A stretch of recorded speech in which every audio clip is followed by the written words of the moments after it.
Mas galit pa sila sa prangka kaysa sa sinungaling.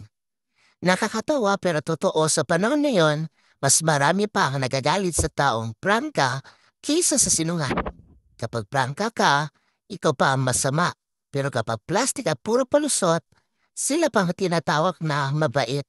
Ang labo, di ba? Kailan pa naging mali ang pagiging totoo?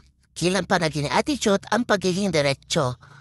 Ang daming tao ngayon gusto ng honesty pero ayaw marinig ang totoo. Gusto nila ng real talk pero dapat soft version lang. Yung hindi masasaktan ang ego nila.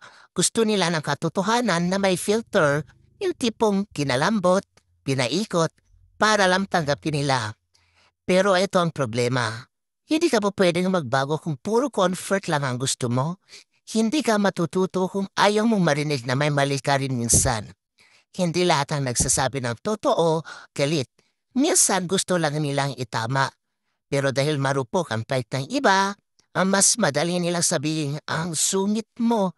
Kisa, oo nga, may point ka. Mas galit sila sa taong nagsasabi ng totoo kaysa sa taong paulit-ulit nang nagsisinungaling sa kanila. Mas gusto nila yung taong marunong magpanggap kaysa sa taong marunong magsabi ng totoo kahit malas pasakit. At ang mas malala, minsan pati mga tao sa paligid, pipiliin nila manahimik kaysa manindigan sa taba. Kasi nga naman, mas peaceful kung walang issue kahit puro kasinungalingan na. Pero come on, hanggang kailan tayo ganito? Hanggang kailan natin pipigilan ang mga taong may guts magsabi ng totoo dahil lang sa takot nating ma-offend? Hindi lahat ng prangka bastos, hindi lahat ng tahimik babait. Kaya sana bago tayo mag-react sa mga taong diretsong magsalita, tanongin muna natin, totoo ba yung sinasabi niya? Kung totoo naman, baka hindi insulto, baka wake up call lang. Sa dulo, mas okay na masaktan sa katotohanan kaysa sumaya sa kasinungalingan. At kung may taong prangka sa'yo, huwag mo agad ituring na kaaway. Minsan sila pa yung may malasakit sa'yo.